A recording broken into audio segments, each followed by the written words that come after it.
अब भगवान बताते हैं कि सब कहते हैं ना भगवान का सब जगह अस्तित्व है, परमात्मा का सब जगह अस्तित्व है। कैसे अस्तित्व है देखिए, बताएंगे, यहाँ से बता रहे हैं। इसलिए सब कुछ परमात्मा ही है।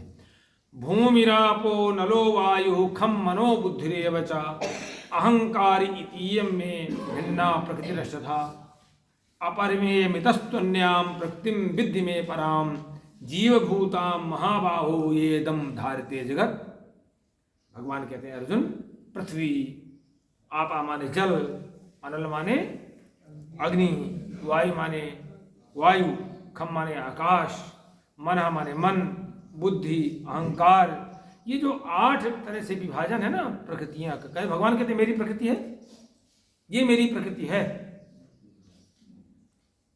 इसी में निर्माण करने का सामर्थ्य है। दोनों एक और कहते हैं, ये एक तरह से ये कहते हैं एक अपरा प्रकृति है मेरी। ये तो ये 8 हैं, ये कहते हैं अपरा प्रकृति है, ये जड़ प्रकृति है। और कहते हैं एक दूसरी प्रकृति है जिसको हम चेतन प्रकृति कहते हैं। कहते हैं अन्याम ये इदम जगत धारते, जिसके द्वारा ये संपूर्ण जगत धारित किया जाता है, वो जीव रूपा। ये तो जड़ हुई, दूसरी प्रकृति हो गई जीव रूपा। वो पराम प्रकृति विद्धि, वो जो है परा प्रकृति है, चेतन प्रकृति है। और एतद् योनीनि भूतानि सर्वाणि तुबधारय अहम प्रकृष्ट जगता प्रभव प्रलय सदा।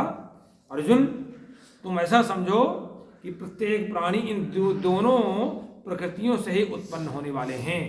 कहते हैं जो भी सृष्टि है ना, बस जड़ और चेतन दोनों मिलाकर के इस संसार की सृष्टि होती है। एक जड़ प्रकृति हो गई, एक चेतन हो गई जीव रूपा। और इसलिए चूंकि प्रकृति मेरी है और दोनों प्रकृतियां मेरी हैं, तो कहते हैं इसलिए मैं ही पूरे संसार का प्रभाव, मैं उत्पन्न करने वाला और मैं ही विनाश करने वाला हूँ। मैं ही प्रलय हूँ संसार का और मैं ही प्रभाव हूँ, क्योंकि वहाँ से सारी प्रकृतियां, दोनों प्रकृतियां मेरी हैं। इसलिए मैं ही जगत का, संसार का मूल कारण हूँ।